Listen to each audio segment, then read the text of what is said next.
Boa noite a todos, né? Boa noite aos presentes, boa noite, Gláucia, aqueles que estão no ambiente híbrido, né? Telepresencial, aos presentes e aqueles que vão adentrar, né? O ambiente telepresencial, a sala de aula presencial e aqueles que vão assistir a gravação posteriormente. Pessoal, hoje nossa quarta aula do segundo módulo de Introdução ao Estudo de Direito, né? Lembrando que a matéria é uma matéria conceitual, né? Matéria extremamente conceitual, que engloba diversos conceitos para introduzi-los, né? Para introduzi-los a um mundo do direito, né? De forma conceitual, de forma a compreender, né? As técnicas, os meios de elaboração da norma, compreender a norma, compreender por que a sociedade precisa das normas e dessa forma, né? Vamos aí trabalhando esses conceitos, né? E aí trabalhamos diversos conceitos como norma, direito, né? Princípios do direito, né? Que o pessoal fala lá atrás, chamado de, né? O pessoal abrevia isso como LIMP, né? Que é legalidade, impessoalidade, moralidade, né? Publicidade e por último a questão esqueci o último agora, mas eu vou me recordar aqui. Mas esses conceitos estão ligados, né? Esses conceitos estão ligados a existência do próprio direito, né? Como, por exemplo, o princípio da legalidade, né? Onde nós estudamos na codificação, aula de codificação, aula de ontem, né? Nós estudamos que a sociedade, ela requer, né? Ela requer um código. A sociedade requer na verdade, a sociedade não quer um código, né? A sociedade quer uma segurança jurídica para que quando for ao judiciário, não for pedir um favor ao monarca, pedir um favor ao rei, pedir um favor ao julgador, pedir um favor ao juiz ou judiciário. Eu vou no judiciário para pedir, né? Para ser atendido naquilo que não pode me ser negado. O que não pode me ser negado? O meu direito. Então eu vou ao judiciário, né? Para exigir o meu direito, para que ele seja concedido, né? E não é um favor. Então, mas isso só se tornará claro, democrático, né? E me dará uma segurança jurídica somente se houver a lei. Então existe o princípio da legalidade que trabalha essa questão, né? Lembrando que princípios, segundo Miguel Reale, são verdades fundantes, né? É a base, é o fundamento de tudo, são os princípios. Então trabalhamos princípios, né? De introdução ao estudo de direito, né? Que não é um módulo que eu dou, é outro professor. Provavelmente ele trabalhou esses princípios, né? E o primeiro princípio é da legalidade. O princípio da impessoalidade, né? Um segundo princípio da introdução ao estudo de direito, é aquele princípio onde o agente público, o funcionário público, aquele que atua no Estado, né? Ele não atua ali de forma pessoal, né? Ele não está ali para ajudar ou para prejudicar ou para levar uma vantagem ou para causar uma desvantagem, não. Ele está ali para atender, dependendo da função dele, né? Segurança, guarda, policial, escrevente, técnico, né? Defensor público, Ministério Público, delegado de polícia, né? Todos são funcionários da administração pública, dos órgãos públicos e devem atender com impessoalidade, como se não fosse uma pessoa, como se fosse, né, um componente ali do órgão da administração. Então falamos de legalidade, impessoalidade, moralidade, terceiro, né, princípio. Essa moralidade se refere a questões óbvias, né, pessoal? Obviamente, ser moral, ser ético, né, conduzir dentro das regras da moralidade, dentro das regras da ética, né, é natural, é óbvio, é aceito, é fácil compreender essa questão da moralidade, né? Então, o agente público, o funcionário público, deve atender a um princípio moral, deve estar dentro de um princípio moral, né? Publicidade, olha só, a publicidade, ela tem a ver, ela está ligado a que todo ato dentro da administração pública, eu vou no cartório, eu vou no fórum, né, eu vou no Detran, todos esses atos, eles são públicos, né? Eles devem ser publicados, né? Se houver uma digitação do ato, se houver uma modificação, por exemplo, numa escritura pública ou certidão de casamento, por exemplo, né, que interessa a toda a sociedade, saber se eu sou casado, solteiro, o estado civil por conta de propriedade. Então esses atos são públicos, são publicados, e os processos também são públicos, né, com as exceções de segredo de família, com as exceções, né, que envolvem intimidade das partes, né? O resto é atos públicos, extremamente, né, publicados no direito, publicados no Diário Oficial, né, do Estado, né, e aqui no Distrito Federal, Diário Oficial do Estado do Distrito Federal. Eu só esqueci o último agora, né, mas é uma revisãozinha de fontes de introdução ao estudo de direito lá da primeira matéria, só para a gente aquecer aqui, né, a aula de hoje. Bom, nesse segundo módulo, nós falamos da importância da codificação para trazer a segurança jurídica, né? E nós falamos de Código da Prússia, da Áustria, Código Civil Brasileiro, que foi do final da aula de ontem, né? E olha que interessante, né? Eu nunca tinha falado isso em sala de aula, mas ontem eu falei, e aqui no debate que nós conversamos, né? Olha que interessante. O Código Civil Brasileiro, ele é inspirado no Código Francês, de Napoleão. O Código Francês de Napoleão, ele começa a ser elaborado né, após a Revolução Francesa.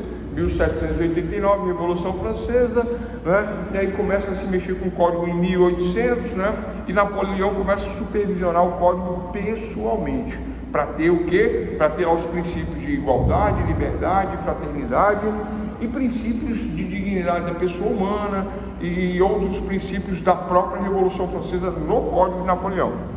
O Código de Napoleão é considerado um código perfeito para a época e inspirador para vários outros países, né? Os códigos anteriores ao de Napoleão, que tem uma metodologia, uma organização sistemática, os anteriores, eles não, vamos dizer assim, não serviram para outros países por conta de serem personalíssimos, né? Muito voltados para a cultura de cada país. Código da Prússia, né? Antiga Baviera, atual Alemanha, né? Código da Áustria, o que mais? Né? E esses códigos, né, que embora sejam antecedem o Código antecedem o Código Civil Brasileiro, né? Eles têm uma técnica, uma metodologia, eles têm um sistema orgânico, mas eles não inspiraram o nosso país e outros países. Quem inspirou o nosso país e outros países? Código Civil de Napoleão, Código Francês de Napoleão, né? Então esse código inspirou o nosso Código Brasileiro, nosso Código Civil, que é do finalzinho da aula de ontem, Código Civil Brasileiro, né? Finalzinho da aula de ontem, estávamos falando disso. Eu disse, né, e nós dissemos na aula de ontem, no final da aula de ontem, sobre a questão do Estado desenvolvimentista brasileiro, né? Porque todos os países, né, as grandes nações tiveram uma revolução, né? Uma revolução que costuma nascer da burguesia, uma revolução que costuma nascer dos particulares, né?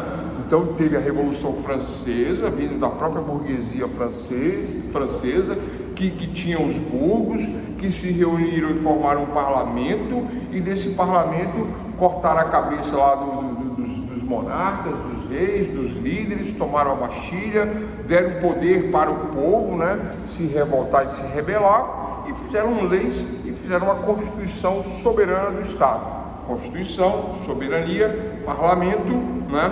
E assim é a Revolução Francesa. Anterior à Revolução Francesa, tem a Revolução Inglesa, Americana, e existem outras no mundo. Todas revoluções burguesas, todas as revoluções burguesas, né? Não vou entrar em detalhes, que é só uma revisãozinha do que a gente falou em ciências políticas, metodologia, falamos em introdução ao estudo de direito no módulo anterior, na aula anterior, e agora para introduzir a técnica jurídica, que é o tema da aula de hoje, técnica jurídica.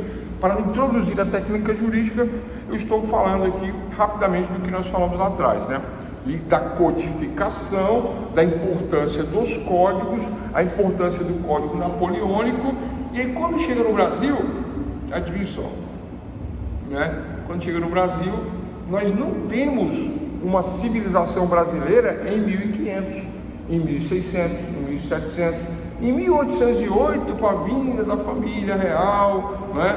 Em 1889, proclamação da República. Nós não temos nada ainda. Temos um povo, né, sem uma estrutura, sem um desenvolvimento, com leis esparsas, né? Leis do Império. Claro que as leis existiam, claro que as leis valiam, vigoravam dentro da sociedade, mas tudo de uma forma muito precária. Tanto é que a lei de 11 de agosto de 1827, 11 de agosto de 1827, que cria 2 cursos de direito, né? Um em Recife e outro no Largo de São Francisco, essa lei vigora até hoje. Então, dizer que não existiam leis? Existiam.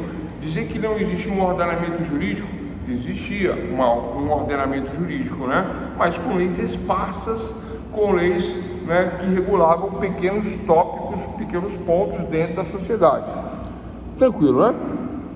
Aí que acontece, né?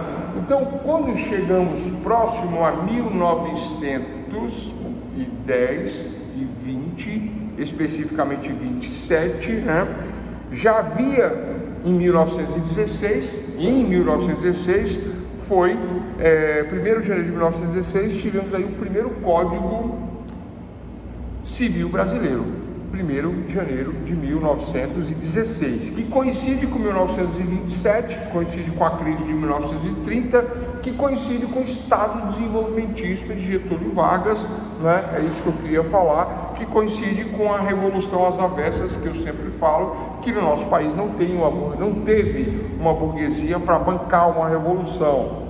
Até mesmo que não precisava, né? Não tivemos uma revolução, não tivemos uma burguesia, não tivemos um Estado burguês, tivemos simplesmente a cópia do Código Napoleônico, a cópia das ideias, da metodologia, do sistema orgânico, né, do Código, né, e da especificação da união dos ramos do direito no Código Civil de 1916. 1º de janeiro de 1916 tivemos esta questão no Código. Então esse é o Código Brasileiro de 1916. Só mais uma coisinha sobre o Código. Esse Código vigorou até 2002, né? E aí vem um novo Código Civil, né? Que é justamente a adaptação a novos conceitos dentro da sociedade. Dentro da polêmica lá de Tibaú e Savigny, que nós falamos no final da aula de ontem também, né? Eis aí a questão da polêmica. Tibaú, né, um discípulo de Kelsen, positivista, né, querendo positivar a norma, querendo engessar a norma, dizendo que o código ele é imutável, ele é eterno e não deve ser modificado. Eu não posso, toda vez que eu for no judiciário, ter uma lei nova. Não, os códigos são feitos para serem eternos. Assim diz o filósofo, jurista, estudioso alemão, e todos concordam com ele, mas Savigny diz que não. Fala, olha, mas existem mudanças na sociedade, e aí o código, embora eu concorde com essa questão da união, da codificação, da legislação para tudo e para todos na sociedade, embora eu concorde com isso, mas haverá um momento que o código ficará esclerosado. Ele usa essa palavra, esclerosado. Como esclerosado? Velho esclerosado.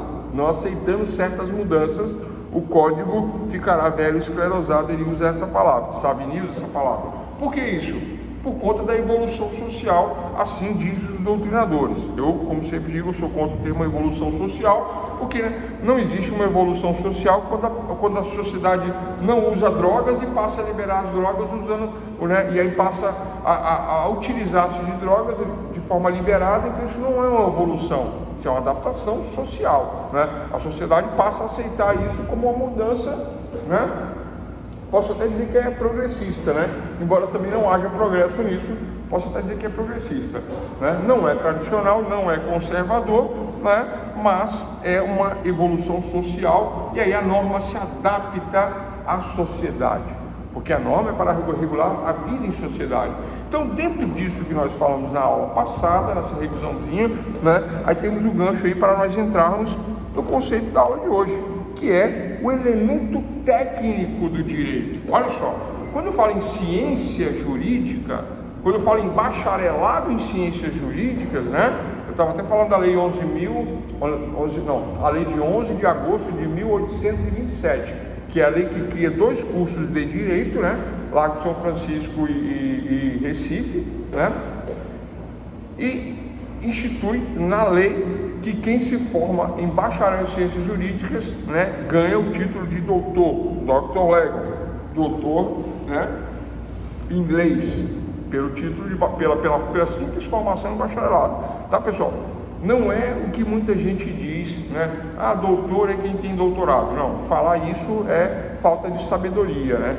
É incipiente quem usa desse argumento, né? Porque não sabe que a lei 11 de agosto de 1827 atribui esse título, e essa lei não foi nem abrogada e nem derrogada.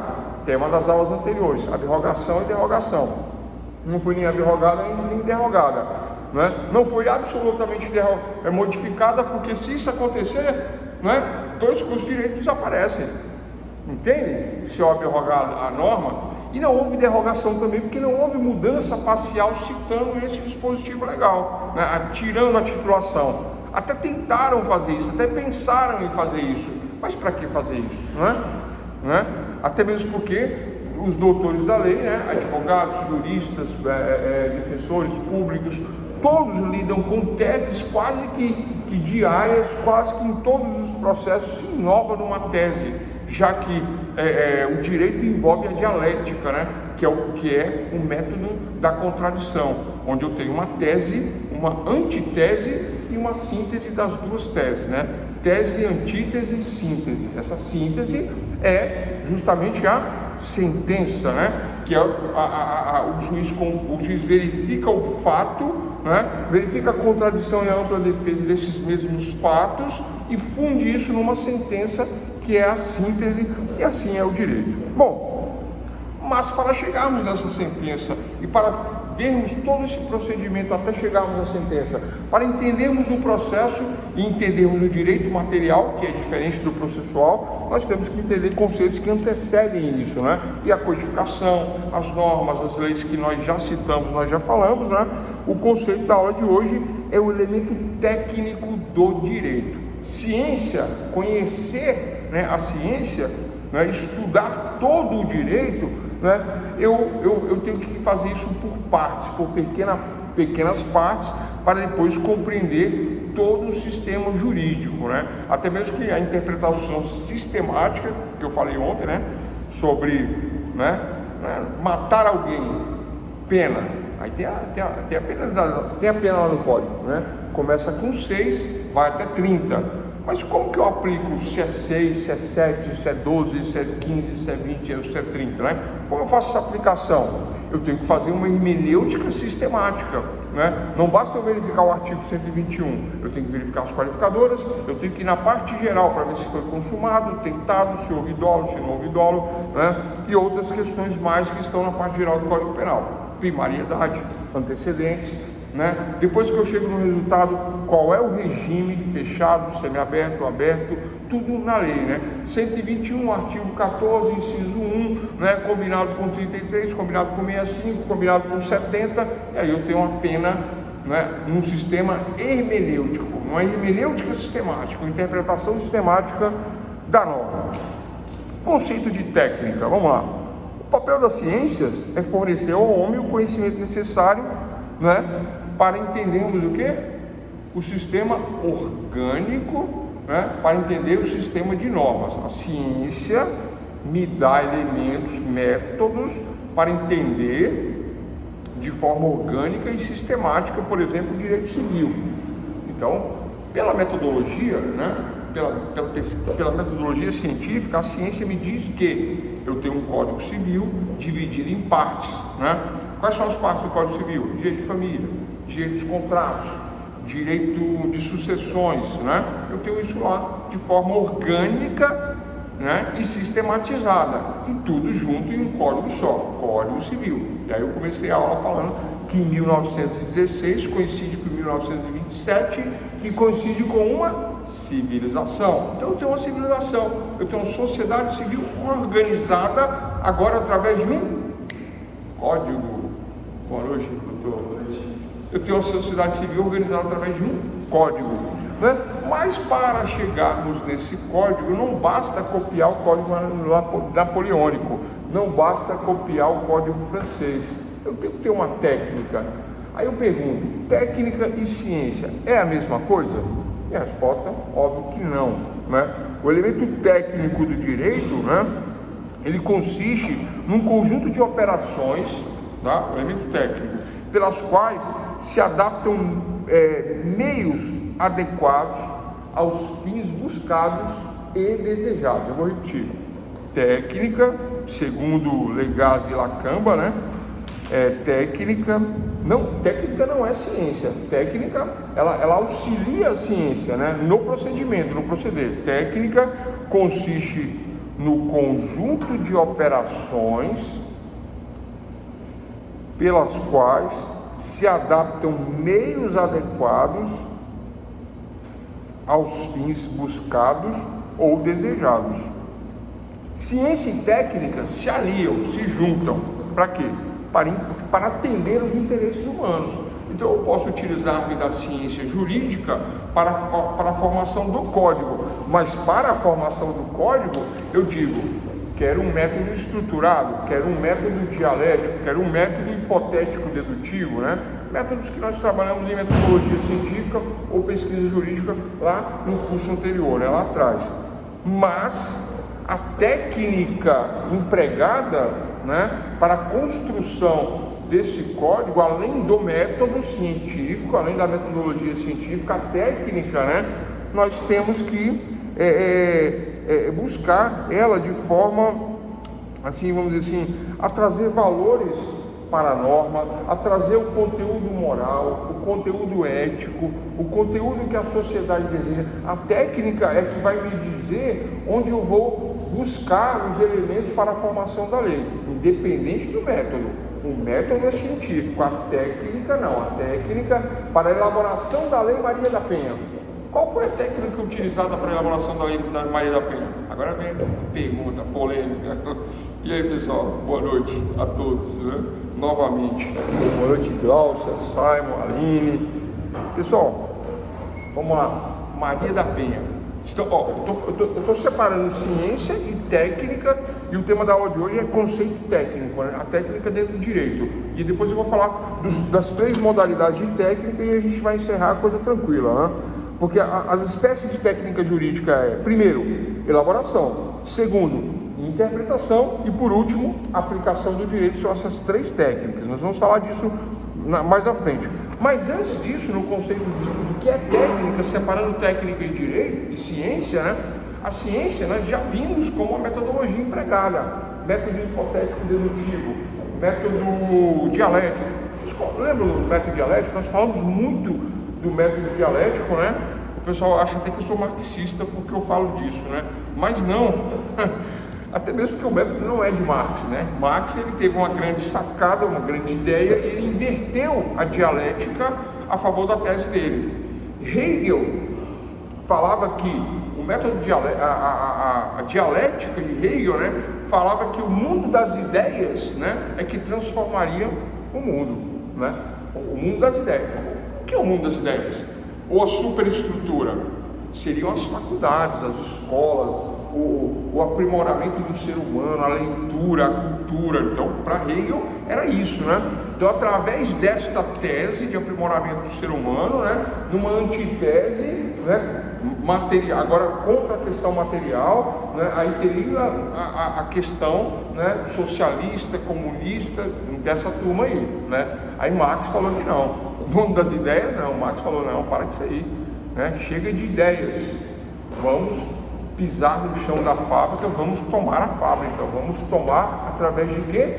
Pequenas cipas, sindicato, partido político, bota um dos sindicatos sindicalizados no partido político, bota ele na presidência, ele assume tudo, depois os trabalhadores vêm e assumem toda a questão de produção. Como é que é o nome disso? É uma dialética só que invertida, é tomar pelo material, não pelo ideal, não pelas ideias, é tomar pelo material. Tanto é que eles estão aí, né? Então ele inverte isso aí, o pessoal fala disso aí, né? Mas o que acontece? A dialética não é desses caras, a dialética é de Aristóteles, é lá de trás, é lá de Platão, né? É lá de Aristóteles, onde havia os discursos dentro da polis, que eram as cidades gregas civilizadas, onde haviam a tese, a síntese, onde havia a tese, a antítese e a síntese, num contraditório onde eles discutiam questões da sociedade, da res publicum, da coisa pública, da república. E essa república, né, deve ser organizada em normas, em leis, né, e modernamente em códigos. A codificação, tema da aula de ontem, né? Mas a técnica, ela se distingue da ciência, porque a ciência, ela abrange todos os conceitos da humanidade. A ciência é para a humanidade, para a evolução da humanidade, para ajudar a humanidade com os métodos, a ciência. E a técnica é diferente, porque a técnica envolve pequenos procedimentos.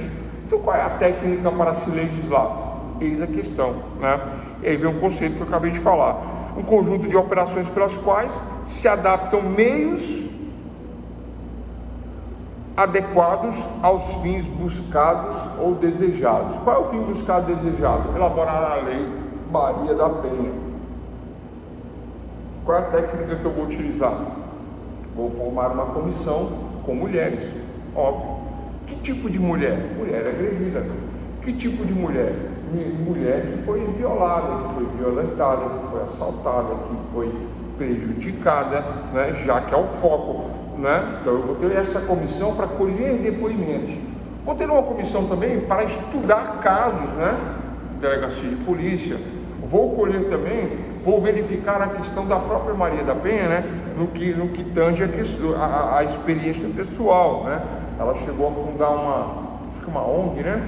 Nesse sentido aí, lá no Nordeste, lá, não sei exatamente o lugar, nosso Nordeste, não tem essa ONG lá, né?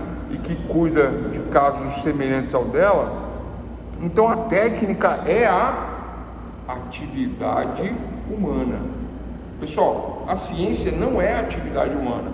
A ciência são os métodos empregados, a metodologia. E aí eu tenho vários métodos, né? Em aula eu costumo citar em torno de 10 a 12 métodos. Existem centenas de métodos, mas eu cito os mais importantes. E eu digo que para o direito, o método dialético é um dos mais importantes, se não mais importante, porque envolve tese, antítese e síntese. Envolve fatos, envolve a petição inicial, a contestação e a sentença, né? Tese, antítese e síntese. Então, por isso que esse método dialético é ressaltado no direito, né? Então, a ciência traz a metodologia, mas na técnica traz a atividade, o agir na busca do conhecimento humano. Essa é a questão. Então, a atividade humana, né, ela envolve diversos aspectos.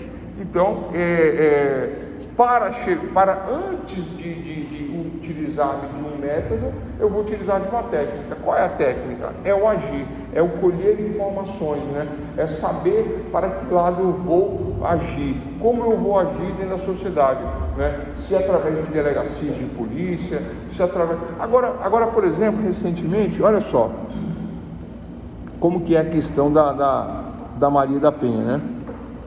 É engraçado isso, né? No começo da Lei Maria da Penha, em 2006, logo no início, o que acontecia?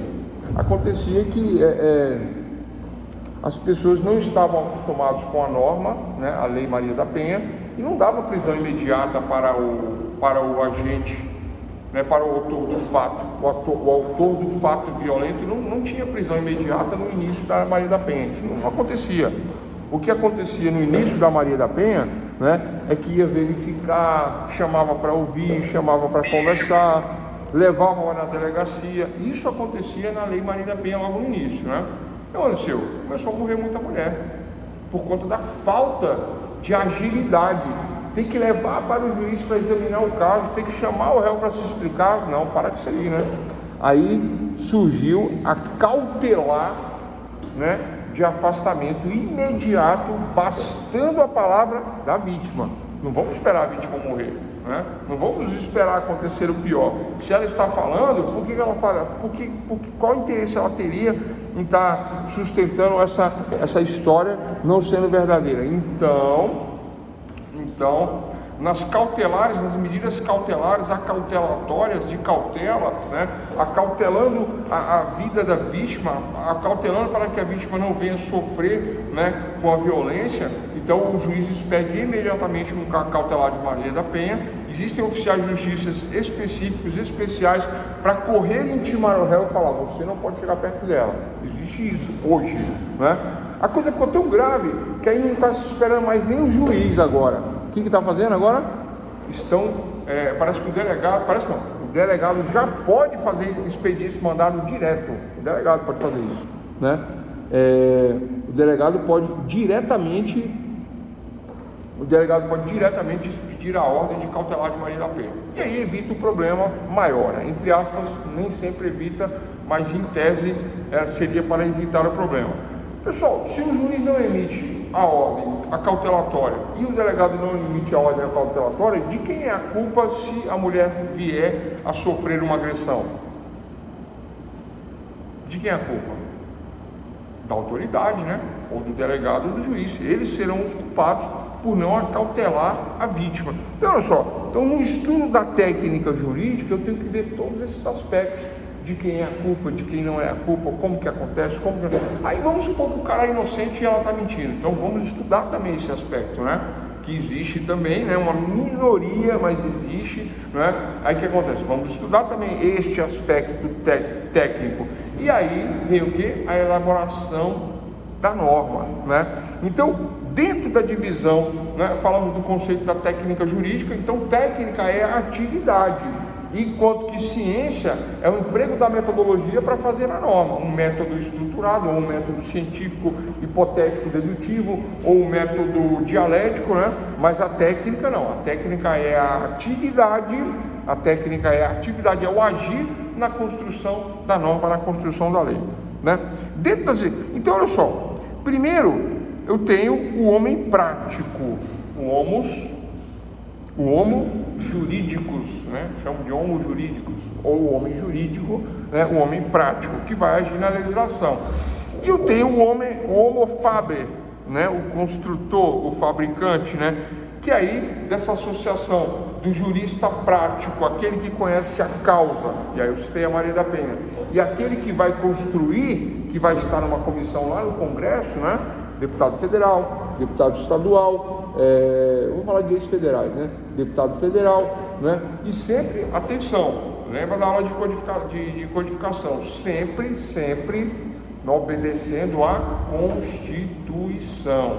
Toda lei não pode ser contrária a princípios constitucionais. Por que isso, pessoal? O pessoal fala que a Constituição é a lei maior, não é? Eu meio que discordo com essa questão de lei maior. Eu acho que a Constituição não é uma lei maior. O pessoal chama de Carta Magna, né? Não é uma lei maior. É uma lei de origem, da gênese da Constituição do Estado, né? Então, o Estado se origina da Constituição. Tanto é que o primeiro artigo fala lá, né? O Estado Federativo da República Brasileira, fala da soberania, do território, da nação, do povo, lá na Constituição, logo no início, e fala em direitos fundamentais do brasileiro no artigo 5º, direitos trabalhistas entre o 6º e o 7º, né? Então, estas normas constitucionais são a fundação, são a formação do Estado. Por isso que a lei não pode ser contra a Constituição, senão a lei é contra o Estado. O Estado é contra o Estado, né? E o Estado, né? Nós estudamos em ciência política como um grande condomínio administrado por um síndico, por legisladores, né? Por aqueles que aplicam a norma, numa divisão de Barão de Montesquieu, né? Temos aí essa questão estatal aí, na confecção da norma de acordo com a Constituição, nunca contra. Existem leis inconstitucionais? Existem, né? Depois eu dou exemplos disso aí, para a gente não se alongar muito. Mas voltando para a técnica. Então, na técnica, né, falamos que a técnica é a atividade, é o agir na construção da norma, né? E tem que ser constitucional, tem que estar de acordo com a Constituição. Então, a primeira coisa que se faz é uma comissão de Constituição e Justiça. Essa comissão, lá nos deputados federais, no Senado, vai verificar se está de acordo com a Constituição. e ainda tem lei que passa inconstitucional. Você acredita? Os caras revisam, olham, os técnicos, né, vão agir, né, como eu falei, como que se age? Fazendo pesquisas, levantando elementos para a formação da lei. Então, nessa primeira fase, qual é a primeira fase da técnica de elaboração, da técnica jurídica? Primeira fase, elaboração da norma, né? Técnica da elaboração. Essa técnica da elaboração, vamos lá, ela está ligada ao direito escrito, engloba a fase de composição e apresentação do ato legislativo. Composição e apresentação do ato legislativo. O que é isso? Apresentar uma norma, apresentar uma lei, né? É a atividade, é o agir. Eu escrevo um esboço da lei e apresento. Essa é a técnica de elaboração, ligada ao direito escrito. Oi? Vamos lá. A técnica de elaboração está ligada ao direito escrito. Engloba a fase de composição e apresentação do ato legislativo. Então eu faço a lei e apresento a lei. Qual é o nome disso que a gente vê na televisão, nas redes sociais? O pessoal abrevia. Aqui em Brasília o pessoal tem esse negócio de abreviar, né? PL, projeto de lei. Simples assim. Aqui em Brasília o pessoal abrevia tudo, né? Eles que inventaram esse negócio de FHC, W3, W Norte, L3, L Norte, L2, porque tem essa cultura aqui em Brasil, né? Em Brasília, né? Não é igual nos outros estados, né? São Paulo, todas as ruas têm nome. Aqui não tem nome, né? Aqui, periferia, alguns lugares tem, né? Periferia não, porque também não existe periferia, né? Regiões administrativas, né? Alguns lugares têm nome, outros não, mas no geral é tudo símbolos, né? Sim. QI, quadro interno, Q, quadro externo, né? Tem gente que nem sabe isso, mora aqui, mas não sabe, né? E segue a questão do projeto modernista racionalista. Tem um livro que é James Holston, ele fala Brasília, o título é Brasília, a cidade modernista. Excelente livro. E aí ele fala sobre toda a questão Vou anotar isso aí. Do CIA, né, que seria uma Comissão Internacional de Planejamento Urbanístico, que segue justamente todo esse projeto modernista de revitalização, né, das grandes metrópoles do século XIX e que foi tocado adiante pelo movimento esquerdista. Né? E aí, por exemplo, as cidades... Brasília tem muita coisa muito bacana. Da União Soviética, todas elas foram pautadas nesse projeto, mas a princípio foi proposto por Le Corbusier, que era um arquiteto e mexia com planejamento urbano na França. Aí Brasília veio com esses moldes dessa cidade modernista, planejada, uma cidade fria, uma cidade totalmente pautada no concreto, né? Esse é o projeto de Brasília, é um projeto racionalista. Tem muita coisa que envolve isso aí. Por exemplo, as pessoas andam por Brasília, mas não percebem isso. Brasília não tem uma rede exposta de fiação, é tudo subterrâneo. Telefonia subterrânea, eletricidade subterrânea. Aí você olha, você não vê a fiação de poste na rua, né? Não tem isso. Brasília, né? O aviãozinho ali, né? Que dizem que não é avião, né? Aí já, mas é outra polêmica. Aí fala do plano Belcher também, que foi o plano que preconizou depois o plano arquitetônico de Brasília, né, de Lúcio Costa e o Karim Remar, que faz o processo de desapropriação das terras. Porque ele faz uma crítica da cidade modernista versus o processo de periferização. Que aí vem de Planaltina, que já existia, né? Sobradinho, Ceilândia, né? Essa contradição do processo. Tem uma contradição grande. Planaltina, por exemplo, tem poste no meio da rua, feito tudo mal feito, gambiarra, né? Invasões, né?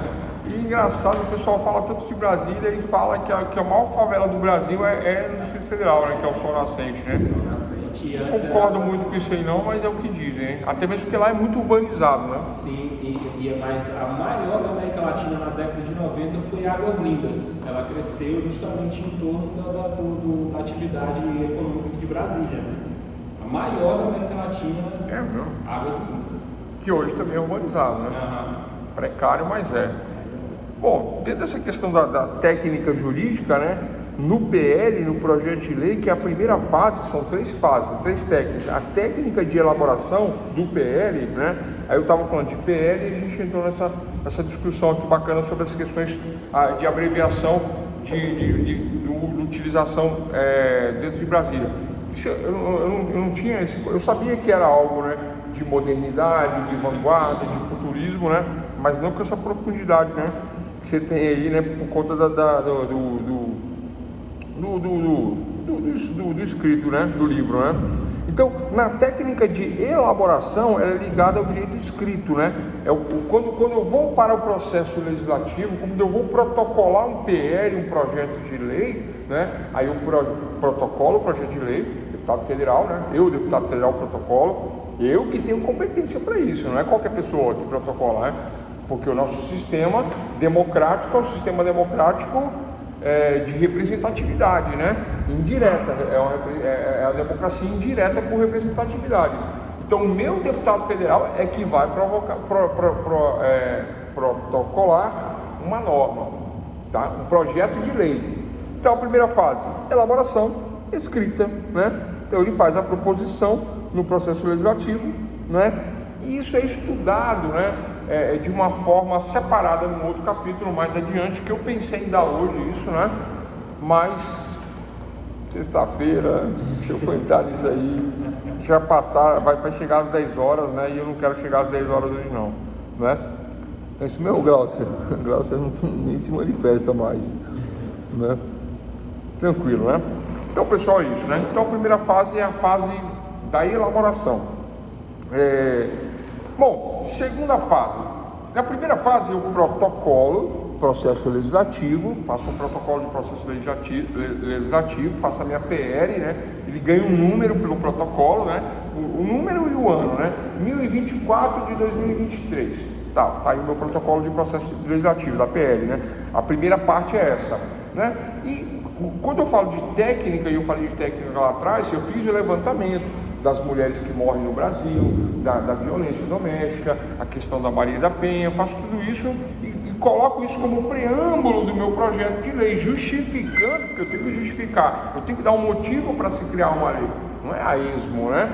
Então aí eu faço os motivos, faço o projeto, faço o protocolo e aí vamos verificar esse projeto de lei, essa norma, num segundo momento. Qual é o segundo momento? Primeiro momento, técnica de elaboração, acabei de falar. Segundo momento, técnica de interpretação da norma. Aí eu vou pegar o PL e vou ler, e vou interpretar, e vou verificar se não há algo ali subjetivo, subentendido, não claro, restritivo, ampliativo. Vou fazer essa verificação, vou fazer essa interpretação em 4 momentos, que eu também não vou explicar na aula de hoje com profundidade os 4 momentos, mas vou falar dos 4, né?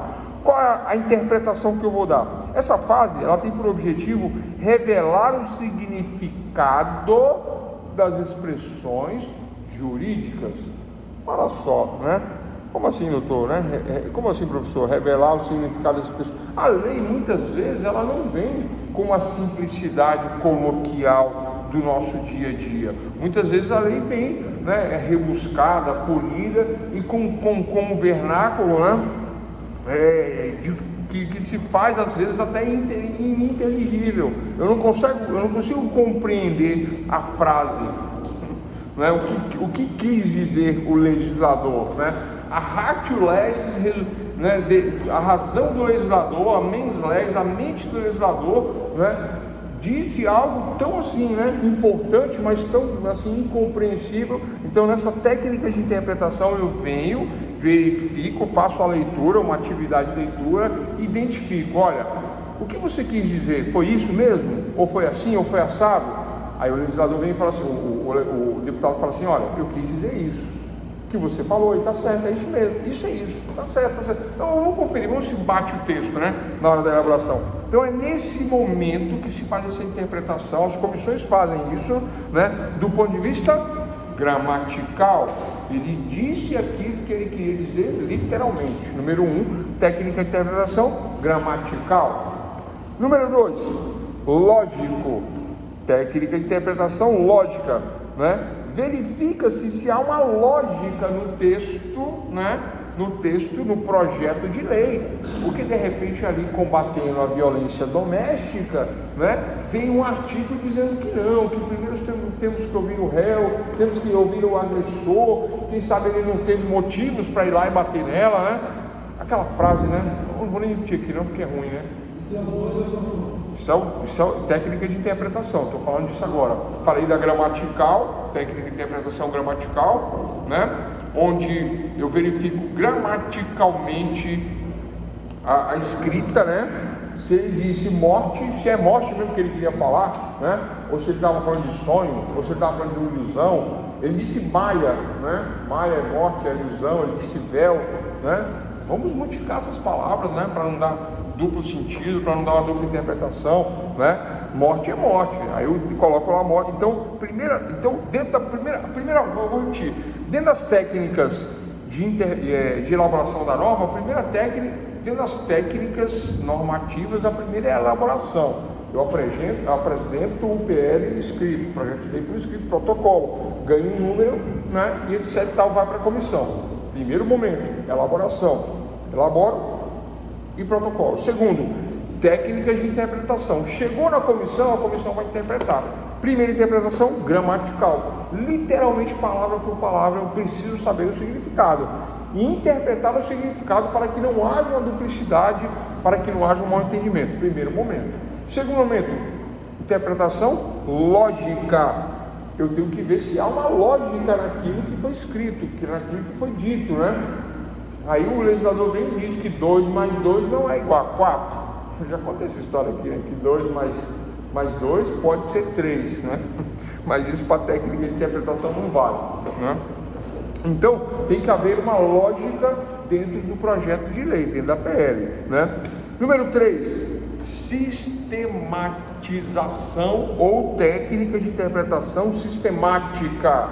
Esse nós falamos na aula passada. Falei no início da aula de hoje, enquanto ninguém tinha chegado ainda, estava falando sozinho aqui.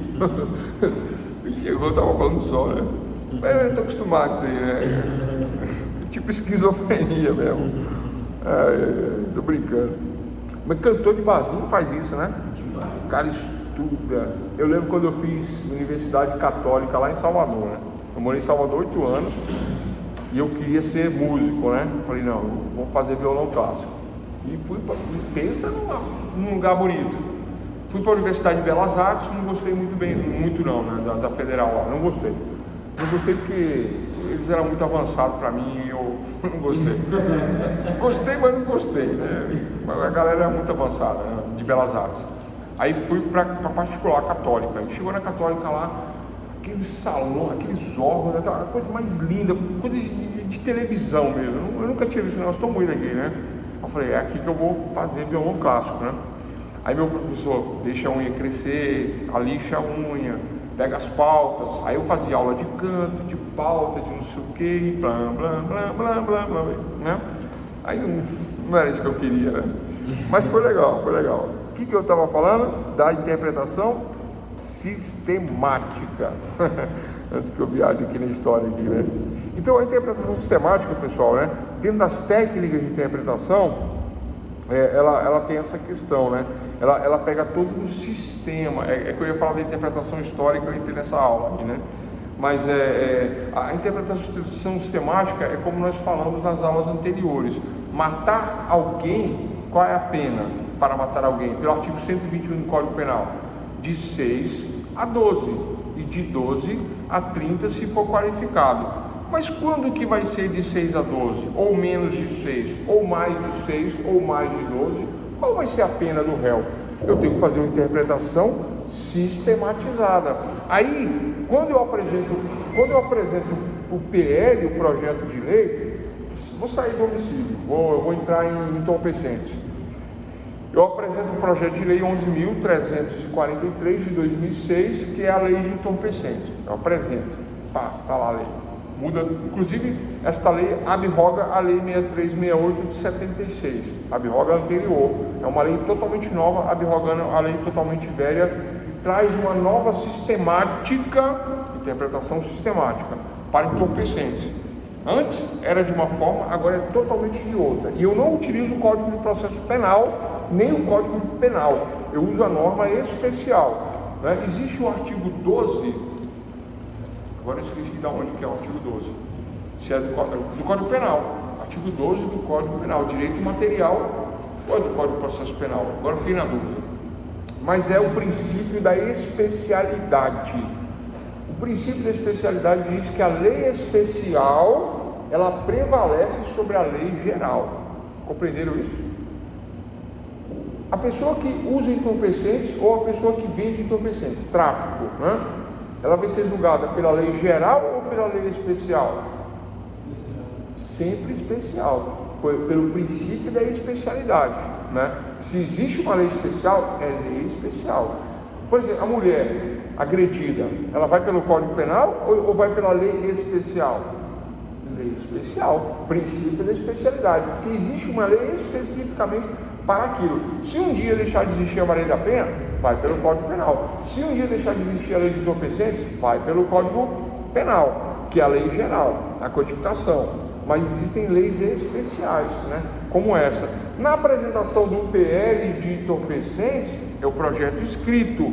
Na fase de interpretação, aí eu faço a gramatical, a lógica, a histórica, que era a história que eu estava contando da música, depois eu volto, né? O que é histórica, pessoal? A interpretação histórica, que é o quarto. Eu estou falando a sistemática para a história. O que é histórica? A histórica é justamente isso, né? É contar a história, é contar a origem, é a questão teratológica, ou teleológica, na verdade, né? Da finalidade, né? Essa lei existe, a finalidade dela é combater essa questão histórica da nossa sociedade de agressão contra mulheres, né? De agressão contra mulheres. Aí o pessoal fala assim, mas a nossa sociedade é muito liberal, na verdade, contra as mulheres. Nossa sociedade, na verdade, não é machista, ela é feminista. Nossa sociedade, na verdade, o pessoal fala muito da questão dos negros ou dos pretos, mas, na verdade, os pretos ou negros na nossa sociedade, eles são maiorias. Não é maioria? É maioria. Vocês sabiam que a nossa sociedade brasileira é maioria? Estão até querendo acabar com as cotas por conta disso, mas aí vem uma outra questão, né? De estruturação do país, do Estado momentista, embora seja a maioria, mas tem a questão dívida histórica, tem todo esse debate por trás, né? Bom, mas isso não é um debate da nossa aula aqui, mas isso é um debate da técnica de interpretação histórica. Se eu faço a lei de cotas para entrar na universidade, qual é a base da lei de cotas? Interpretação histórica. Gramatical, eu verifico a gramática. Lógica, eu verifico se tem uma lógica no texto. Sistemática, vou deixar para o final, né? Mas na questão histórica, interpretação histórica, me diz que, né, quando o pessoal dividiu o mundo, né, né, Espanha fica com esse lado, Portugal fica com esse outro lado das Américas, Inglaterra fica com a parte da África, América do Norte, e fizeram essas divisões entre França, Espanha, Portugal e Reino Unido naquela época, né? Porque a gente não sabe de toda a história, eles só contam a nossa parte aqui, de escravos, de capitania, de café e açúcar, mas toda a questão de divisão mundial na época, não foi bem do jeito que se conta, né? Hoje, foi uma outra história, mas se conta o que mais nos interessa. Então, do ponto de vista da técnica de interpretação histórica, aula de hoje, técnica versus ciência, né? Técnica de elaboração, interpretação e aplicação da norma é a aula de hoje. Falamos da elaboração, projeto escrito. Entrou, passou, protocolou. Agora, na interpretação gramatical ou literal, lógica, né, sistemática, eu estou pulando, histórica. Nessa questão histórica, na hora da confecção da norma, eu tenho que verificar por que eu vou fazer a norma. Hoje eu vi um debate no rádio. Dentro do que eu estou falando agora, que eu ouço Voz do Brasil, né? Acho que é da idade, né? Eu acostumei ver isso aí, né? Vocês gostam disso? Não, né? Ninguém gosta. Quando eu ia para a faculdade, eu escutava direto, não tinha outra coisa para escutar. Então, eu sou da época que era obrigado a escutar, hoje não é obrigado, mas aí eu já procuro, porque se acostuma, né? E aí tinha um debate assim, né, dizendo que uma secretária do governo aí falando sobre o estudo que está sendo feito sobre as pessoas que vão presas por tráfico de entorpecentes. Qual o objetivo disso, pessoal? Estudar quem vai preso por tráfico de entorpecentes. Qual o objetivo disso? Liberar essas pessoas. Vamos fazer um estudo para ver o porquê que elas foram presas, e neste estudo vamos fazer um comparativo e vamos começar a liberar essas pessoas. Esse é o objetivo, né? Especial, eu gosto, estava aqui. Então, olha só, esse é o objetivo. Então, aí vem os estudos, né, dizendo que a pessoa pobre, né, que a pessoa pobre de periferia, com menos estudos, sem pai, geralmente criado somente com a mãe, são as características, né, da pessoa que vai presa por tráfico de entorpecentes. Aí tinha a questão do uso. Normalmente o cara era usuário, mas não teve conversa. Ele foi para a justiça e ele dizendo que era usuário, que era para uso. Olha só, prende um cara branco, famoso, artista, galã, Marcelo Antoni, Vera Fischer, aquele Fábio Assunção, prende esses caras vão lá, dão risada e falam, não, é para uso. O cara com um tijolo de 200 gramas, 300 gramas de cocaína, e sai. E todo mundo acredita nele. Mas é verdade, tudo bem, né? Mas aí o menino da favela, com a bicicletinha, negro, desconhecido, desempregado, mas ele ganhou uma graninha e pegou um negocinho também mais, vamos dizer assim, mais fora do padrão pro perfil dele, né? Aí ele é preso. Aí o policial não acredita nele. Não, você é traficante, você ia dividir, você ia vender isso, aquilo, você mora em tal lugar. Aí não acredita nele. Então esse estudo está sendo feito, né?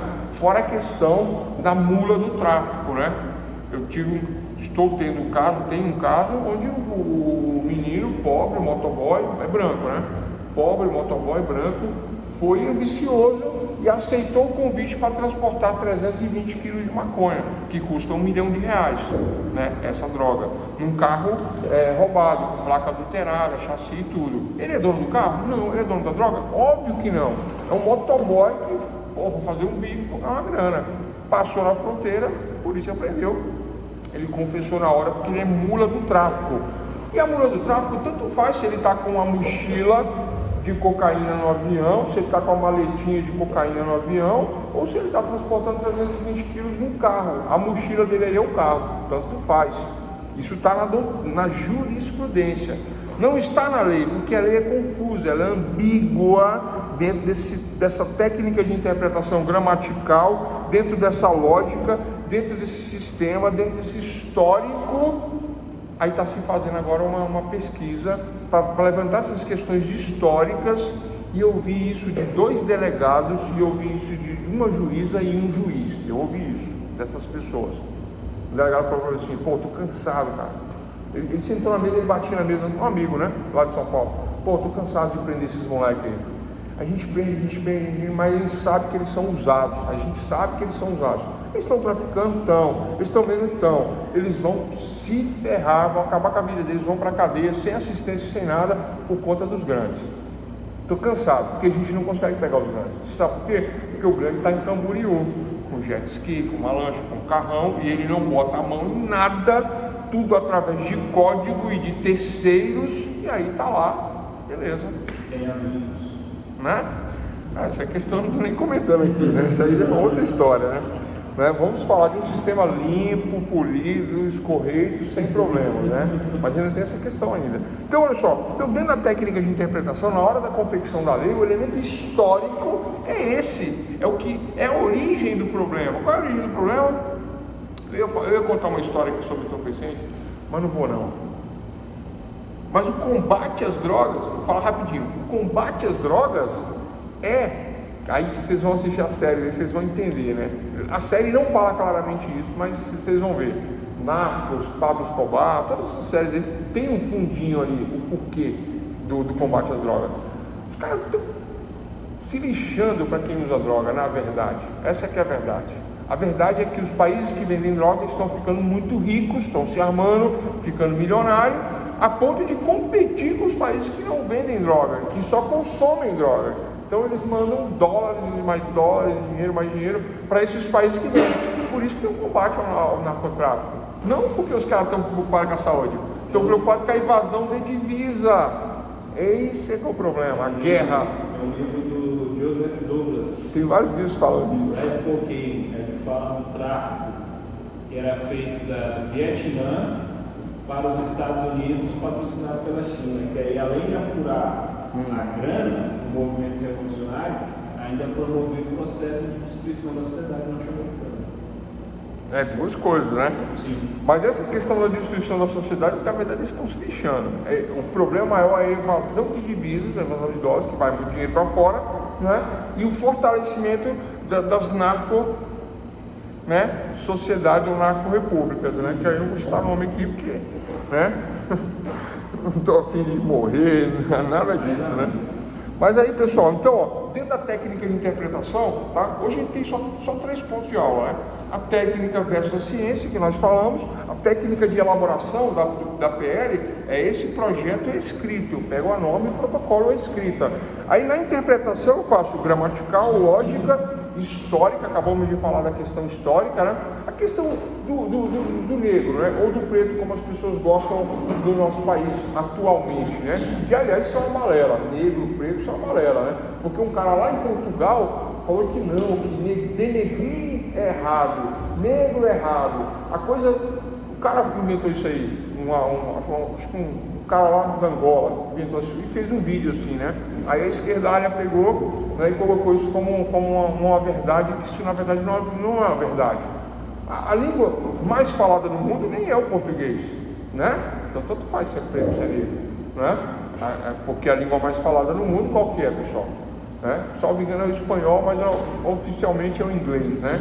Então seria black, não tem essa questão de preto e de negro, não é verdade? Seria black, né? Tanto é que eles têm essa outra questão aí, né? De vidas, né? Vidas, né? Life black, né?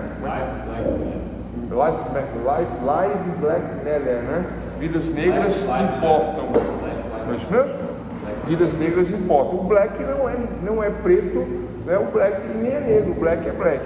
Né? Então tem essa questão. Então, mas do ponto de vista histórico, aí temos a questão da escravidão do índio. Aí que está o detalhe, temos a escravidão do índio no nosso país, que é agora, né? Um novo termo aí, como é que é? O povo originário.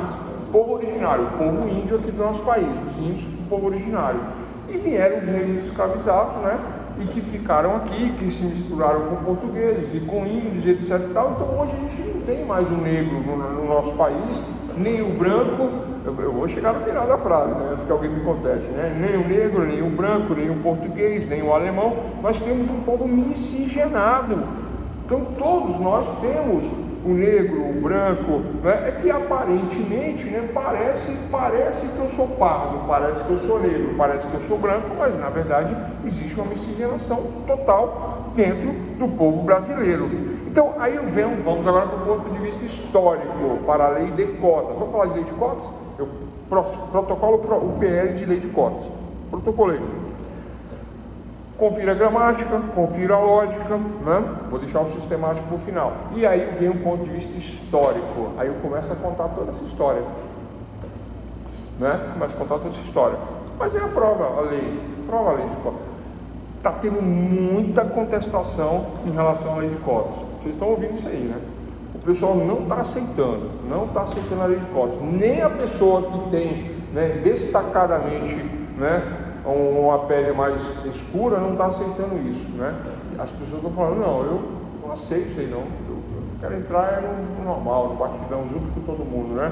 E tem aquele que fala assim, poxa, mas, né, não parece que eu sou negro, mas eu sou negro, porque minha mãe é negra, meu pai é mulato, branco, minha avó, aí tem a miscigenação, mas aí o cara deu o azar de sair branco.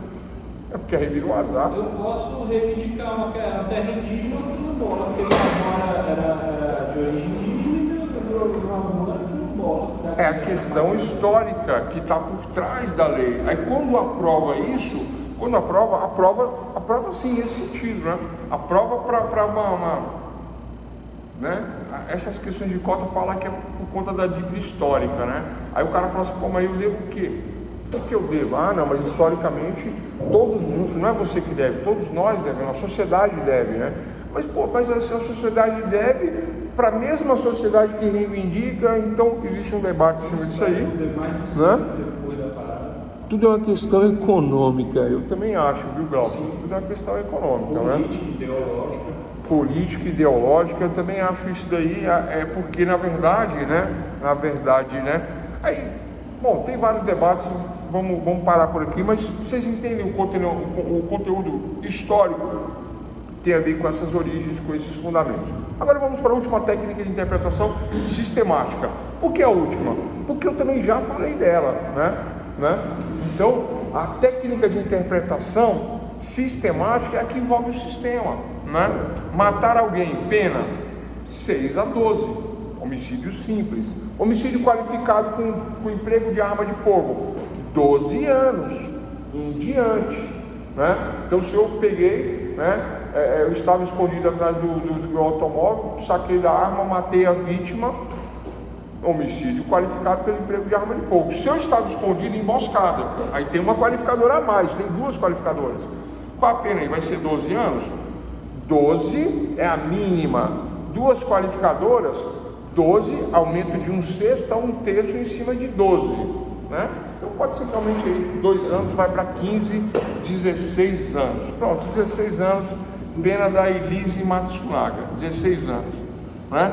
Por quê? Porque além disso, né, das 2 qualificadoras, eu tenho um homicídio, um crime consumado, artigo 14, inciso 1, 121, né, inciso 1 e 2. Artigo 14 do Código Penal, inciso 1, que é o crime consumado, né? Aí eu verifico 65, eu vejo que ela é primária, tipo os antecedentes, residência fixa, né, profissão, não se evadiu do local, né?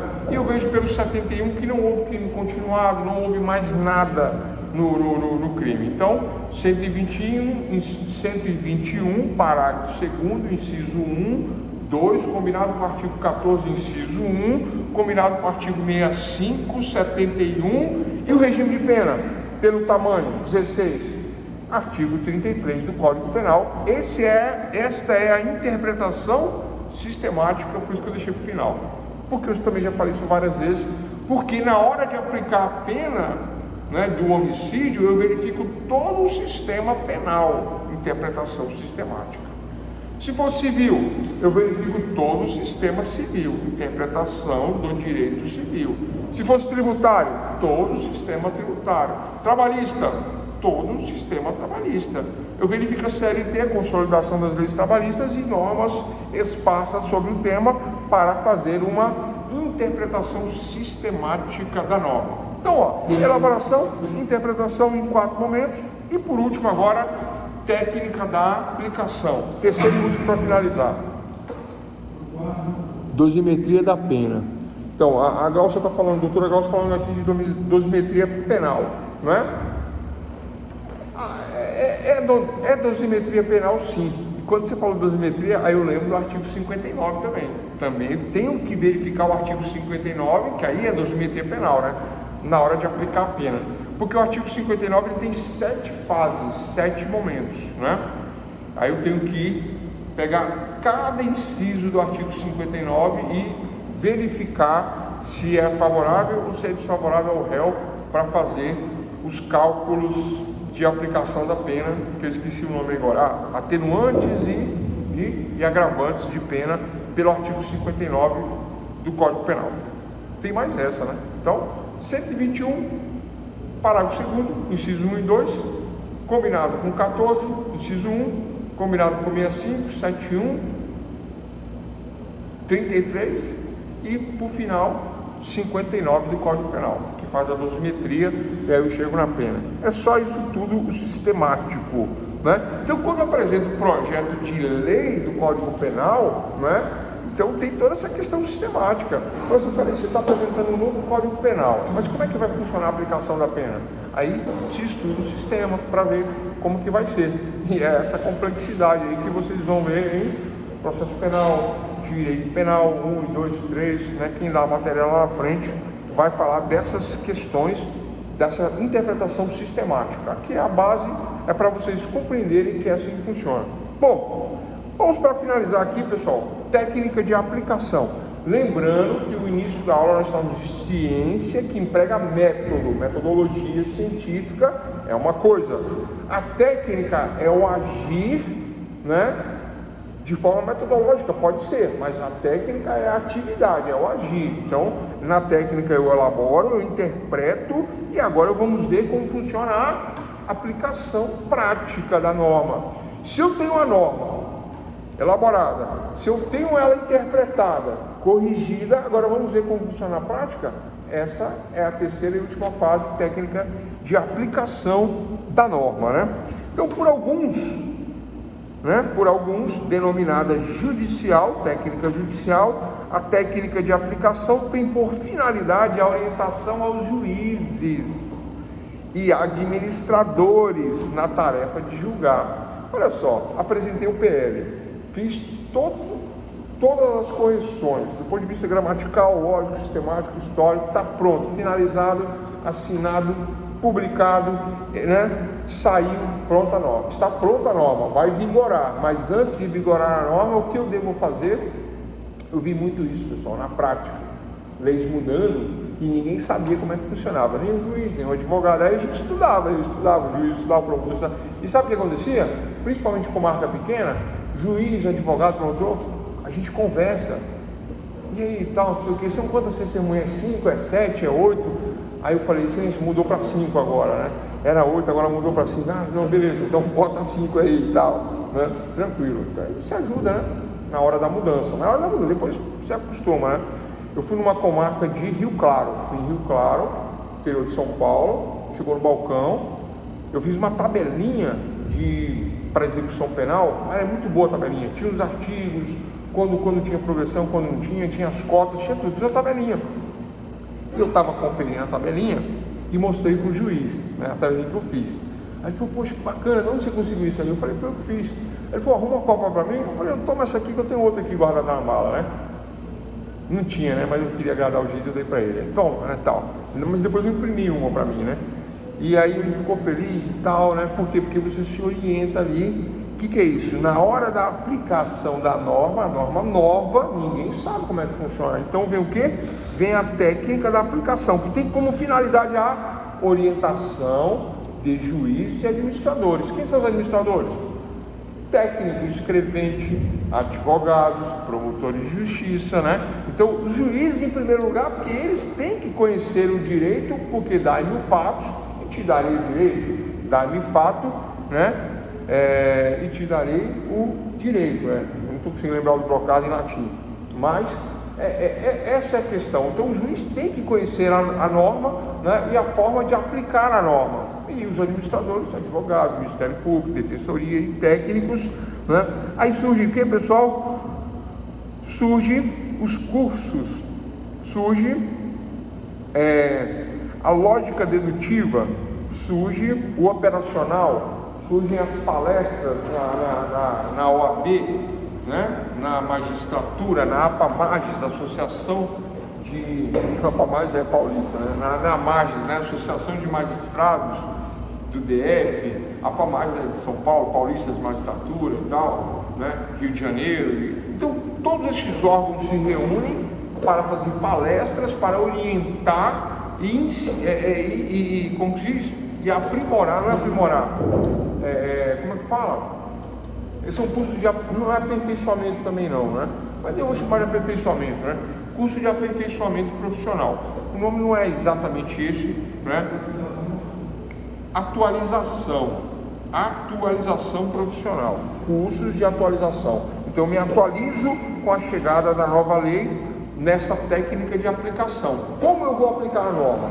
Vai aplicar dessa maneira. Como que era? Antes, fumar maconha, cadeia. O Lobão foi preso, o Carlos Lula foi preso, um monte de gente foi preso por maconha, né? Cigarrinho e tal, cana, não tinha essa. 12 era tráfico, 16 uso e ia para cadeia. Com a mudança na norma e com toda essa flexibilização que agora, né, diz que não existe mais, o usuário agora não tem mais essa. Não é um criminoso bandido, é o dependente químico, né? O dependente de substância entorpecente. Então ele merece o quê? Cadeia? Não, um tratamento. A sociedade tem que tratar, tem que cuidar, tem que compreender. A cadeia não é feita para esse tipo de pessoa, né?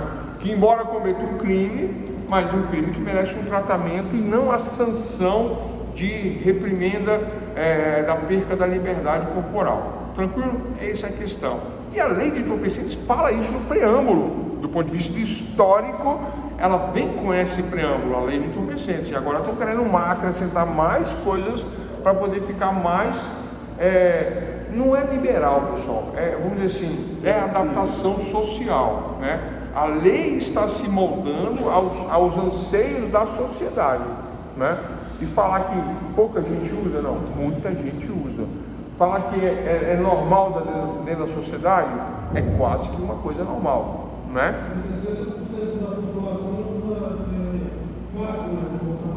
70?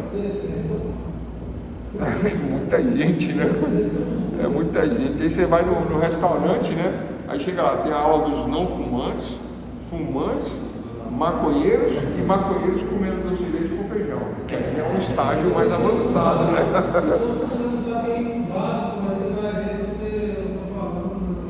É um estágio mais avançado.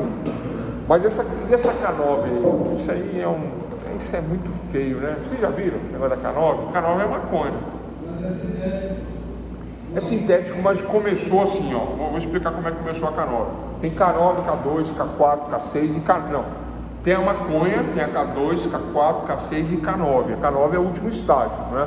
A K2 é a maconha normal, só que acrescida ali de, né? Molhada no Rivotril, molhada num negócio assim, sabe? Misturada com algo químico, a K2, né? Aí tem a Spice, né? Que acho que é a K4, que ela vai com meio, vai com maconha também, mas vai com algo mais. Tipo, quando o pessoal misturava muito antigamente, não é merda o nome que fala, mas é tipo um opioide, acho que é junto, tipo uma semente, esqueci o nome agora. Haxixe, boa, isso aí, maconha com haxixe. É tipo isso daí, né? K4, K2, tá nesse lugar aí, né? Eu não sei exatamente se é isso não, eu tô chutando aqui, mas eu vi alguma coisa nesse sentido aí. Mas a K9, vamos lá, né? Vamos pular direto. A K9, aí os caras pegam a maconha e colocam várias substâncias químicas, né? É tipo assim, é muita coisa, é como um cigarro. Sabe quando pega um cigarro, um tabaco e joga várias substâncias químicas no tabaco, deixa ele secar, embala ele bonitinho? Cigarro, não dizem que tem 1000 substâncias químicas? A K9 é a mesma coisa. Só que a K9 ela é tão forte, ela é tão assim complicada, né? A questão da base, a questão da sintetização da K9 é que parece que eles não estão usando nem maconha mais. Parece que tem uma outra coisa ali, mato, tabaco, que tem toda essa química dentro, mas provoca alucinações, né? Do ponto de vista da pessoa fazer coisas que realmente ela, né, não faria aí no normal, né? É muito perigoso isso aí. Essa K9 é muito perigosa.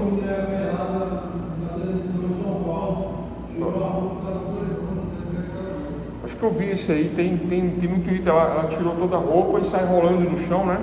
Aí até bater no carro, né? Agora imagina, a pessoa está nesse estado, o que outras pessoas no estado parecido não vão fazer com ela, né? Ou pessoas de maldade, de má fé, que não estão nesse estado, querer se aproveitar dessa situação, né? E a gente fala da mulher, porque mas é mulher, é homem, né? Esse pessoal não mede, né? Bom, é um perigo isso daí, né? Bom, é isso, pessoal. Do ponto de vista da técnica da aplicação, que é a terceira técnica, chegamos à última fase aí do projeto de lei, com a interpretação, né? E agora, na hora de aplicar a norma, vem essa questão, tradicionalmente, né, do silogismo, uma lógica em premissas maiores para a aplicação da norma jurídica. Nós vamos verificar dentro da sociedade, né, os operadores do direito, focando nos juízes, nos magistrados, para que eles façam esqueci de novo o termo, mas é uma atualização. Os juízes todos são convocados para agora mudou, né? Antigamente reunia todo mundo ali em Brasília, lá no último andar, do prédio da Justiça. Quem conhece o prédio da Justiça? Tem uma sala bonita lá, tem um restaurante muito bom lá. Eu fui lá várias vezes, muitas vezes, né? Não sei lá várias vezes, tomei café lá, né? No prédio da Justiça lá, no TJDFT, né? Mas assim, tem um restaurante aqui à direita, à esquerda, e à direita tem a entrada da magistratura, que é onde tem os cursos ali de atualização dos juízes. Aí tem lei nova, chamava o pessoal ali, chamava. Com essa mudança da digitalização e do sistema online, né? Estamos aqui em aula aqui, né? Vários presentes, mas tem a Glaucia aqui no telepresencial, né? Online, que é igual a questão da justiça. Agora o juiz não precisa mais ir lá no prédio da justiça. De casa, né? Ele liga o notebook dele, o celular, e ele se atualiza. Olha que interessante, né? O STF fez a besteira de chamar os advogados lá, né? É besteira é maneira de dizer, né? Mas não sabia que ia dar nisso, né?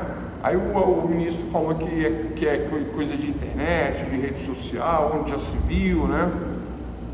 Querendo diminuir a atuação dos advogados, querendo diminuir a argumentação, dizendo que é baseado em questões de internet, né? Pode até ser que seja verdade o que o ministro falou, né? Mas é uma verdade do povo. E se o poder se origina do povo, né? Se o povo, né, que escolhe os representantes, se o povo fica indignado, se manifesta ainda que por redes sociais e internet, como que não é válido? É óbvio que é válido, é óbvio que é aceito, é óbvio que tem um fundamento dentro de uma realidade, e aí só fica o problema da quantificação. Aí eles questionam essa quantificação. É uma maioria que está se manifestando? É uma minoria que está se manifestando? Então, esse é o problema que eles alegam. Eles alegam como se isso fosse uma minoria, quando na verdade parece uma maioria, mas aí a gente não pode afirmar. Quem afirma se é minoria ou maioria? As urnas eletrônicas. E as urnas eletrônicas falam que é maioria ou que é minoria? As urnas eletrônicas falam que é quase meio a meio. Não é por meio ponto? Então, se é por meio ponto, tirando esses meio pontos, metade da sociedade é aqueles 3 advogados que foram lá. Uma que chorou, um que citou o príncipe Maquiavel, mas a frase seria do Pequeno Príncipe, né? E aí o ministro colocou isso de uma forma jocosa, desmerecendo o Pequeno Príncipe, então. Então eu não posso citar Pequeno Príncipe na tese jurídica? Não posso, claro que eu posso, já que é um livro que traz sabedoria, que traz uma cultura, que traz questões, né, que envolvem o amor, a amizade, etc. Tal. Eu também posso citar, né? E eu acho que, na verdade, eu nem devo citar nenhum príncipe nem outro, porque ali a questão ali maior é a liberdade, então o foco deveria ser a liberdade. Então o que eu estou falando aqui na técnica de aplicação, né? Eu estou falando que agora, por conta dessa questão da modernidade, do mundo moderno, na técnica da aplicação, é essa questão de chamar os juízes e fazer uma adaptação, fazer uma atualização, e os administradores são advogados, defensores, todo esse pessoal envolvido com justiça tem que saber a novidade, tem que se atualizar para que a justiça seja aplicada dentro da sociedade, caso o projeto de lei venha a ser aprovado. Então, olha só, o juiz ilumina os fatos e o direito. O juiz. Eu esqueço a frase em latim, mas a tradução é: dai-me os fatos e te darei o direito. O juiz, ele tem a obrigação de conhecer o direito e interpretar o direito de acordo com os fatos, ou aplicar o direito de acordo com os fatos. Essa é a questão, esse é a última fase da questão jurídica, né? O silogismo ele é estruturado na apuração dos fatos e na compreensão do direito. O silogismo é a compreensão de uma lógica maior baseada em premissas, né? Então eu tenho um fato. Eu contei essa história aqui, deixa eu ver, aqui é segundo período. Eu contei essa história em metodologia, né? O cara tá no sol, com óculos de sol, com boné, uma jaqueta de couro e 2 blusas. Eu contei essa história, né? No sol, tá no sol lá, parado. no sol, desse jeito, uma jaqueta de couro, um sol, desse sol que está fazendo agora de setembro, né? Escaldante de 40 graus, mas ele está desse jeito. Aí passa um carro e aí fulano, beleza e tal, aí passa outro, e passa 10, e passa 20, bom, o cara é bem relacionado, né? No sol com uma jaqueta de couro, 20 carros, e aí, né? A viatura de longe olhando, falando, esse cara ele é famoso, mas eu não conheço ele. Ele é popular, mas eu não conheço ele. Método hipotético dedutivo. Qual é a hipótese aí? Hipoteticamente, uma fundada suspeita, né, do artigo 244 do Código Penal, uma fundada suspeita de que, em tese, talvez ele esteja ali comercializando algo ilícito, né? Ou ele realmente é famoso, né? E aí eu me aproximo lentamente, com todos os faróis apagados, lentamente e tal, e ele se evade do local. Então, primeira premissa, né? Essa vestuária não adequada ao ambiente. Segunda premissa, o número de pessoas que relacionam. Terceira premissa, a viatura ao se aproximar, ele se evade do local correndo. Aí eu corro atrás dele. E aí eu pego ele e ele fala, não é meu, não tenho nada, se achar é uso. Vocês entendem? Então eu pego essas 4 premissas dentro de um silogismo estruturado, apurando os fatos, eu compreendo que me parece, em tese, que essas premissas juntadas me levarão a uma premissa maior. Pelo método hipotético dedutivo, né, a hipótese é de tráfico, deduz-se que pelas circunstâncias, né, agora vamos levar para a autoridade policial, o juiz. Vamos verificar antecedentes, vamos verificar a conduta pregressa dele. Por isso que o pessoal vê muita questão de passagem. Tem passagem, não tem passagem, né? Isso conta muito, né? E aí é um método de apurar. Então, pessoal, tá aí a questão das técnicas, né? Tá? Existem outros conteúdos de técnica jurídica. Quais são os outros conteúdos? Verificando a linguagem, eu vou verificar o vocábulo, a fórmula, o aforismo, o estilo da escrita, né? Mas eu não vou falar disso aqui, se aprofundar tanto desta forma, né? Eu acho que o importante é nós entendermos que a técnica ela se distingue da ciência. A ciência é algo maior? Sim. A ciência ela pede métodos, ela emprega métodos, e a técnica é a atividade, é o agir, né? E esse agir dividido em 3 partes, eu tenho a elaboração, a interpretação gramatical, sistemática, histórica, né? Esqueci de uma, né? São 4 interpretações. E ao final, na hora de aplicar a norma já aprovada, publicada, sancionada, essa norma terá que vir primeiro para os juízes se atualizarem e os administradores do direito, e ponto final. Outros meios de técnicas, tá? Meios formais, linguagem, estrutura, né? Um professor, tem que ter o pessoal da língua portuguesa envolvido em todos os projetos de lei para correção, né? Língua inglesa, língua estrangeira, historiadores, né?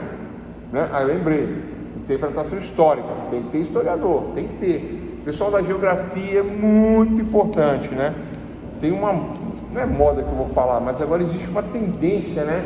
Das questões geopolíticas, né? Envolve o quê? Envolve os profissionais dessa área, que são muito cotados, muito, né, requisitados para esse tipo de elaboração, né? Formas de publicidade, formas substanciais. Só para fechar, nessa última parte da aplicação, os meios substanciais da aplicação da norma é onde eu vou definir o que é a norma, é onde eu vou trazer conceitos da própria norma, onde eu vou fazer a categoria. Qual é a categoria da norma? Penal, civil, administrativo, lei especial, lei geral, onde vai se encaixar presunções e ficções, o que é presumido e o que é fictício, que são as teses, né? Dentro da própria norma, às vezes tem teses, né? Então, por exemplo, da questão do entorpecente, eu tenho aí o tratamento para dependentes químicos, né? Ah, pessoal, e tem mais um detalhezinho, viu? Canóbio. Pode prender canóbio? E aí? Vocês sabem essa resposta? Eu posso prender a substância canóbio? Eu acho agora um tijolo de canóbio e vou prender a pessoa. Boa, Aline, obrigado. Matou a aula, matou a questão. Olha só, na hora de aplicar a norma, eu não posso, como delegado de polícia, policial, não posso prender a K9, porque ela não faz parte da lista do CISNAD, que faz parte do artigo 33, que seria tráfico ou para uso. Ela não está nessa lista ainda. Pode até ser que tenha entrado, mas que eu saiba não entrou. É o que acontece. E aí eu não posso prender, como traficante nem como usuário, porque ela não está na lista de entorpecentes do CISNAD. Tem uma lista, a não ser que essa lista tenha sido atualizada. Mas por que essa lista não foi atualizada? Porque o pessoal nem sabe a composição direita do entorpecente. E essas drogas sintéticas, todas elas têm um objetivo: driblar a lista do CISNAD, que é o Sistema Nacional, né, que fala o que é de antidrogas, né? CISNAD, antidrogas, que fala o que é droga e o que não é. Aí o basicão todo mundo sabe, né? Todo mundo sabe que é maconha, todo mundo sabe que é cocaína, êxtase, LSD, o ácido glicérico, todo mundo sabe. Mas aí quando chega nessas drogas sintéticas, aí o cara sai porque ela não está enquadrada ali na lei. É ilegal. Falei isso nessa aula de hoje, né? Vocês não estavam presentes ainda não? Eu estava falando sozinho sobre princípios da introdução ao estudo de direito, né? Falei da legalidade, impessoalidade, publicidade, moralidade, né? Como princípios de introdução ao estudo de direito. E aí, falando disso aí, o primeiro, que é a legalidade, é justamente o que tem a ver com a codificação, que é a segurança jurídica dentro da sociedade, né? É por isso que os codificadores querem código, né? Porque eu não vou para a justiça pedir um favor, eu vou para a justiça para exigir um direito, né? Eu não vou ali implorar pela opinião do juiz, não, eu vou lá para dizer, olha, eu tenho esse direito e vim exigir como cidadão o meu direito. E é isso, pessoal. Tranquilo? Técnica de interpretação, 3 momentos, né? E aí fizemos aí uma parte sobre tudo aí. E é isso. Por hoje, né, ficamos por aqui.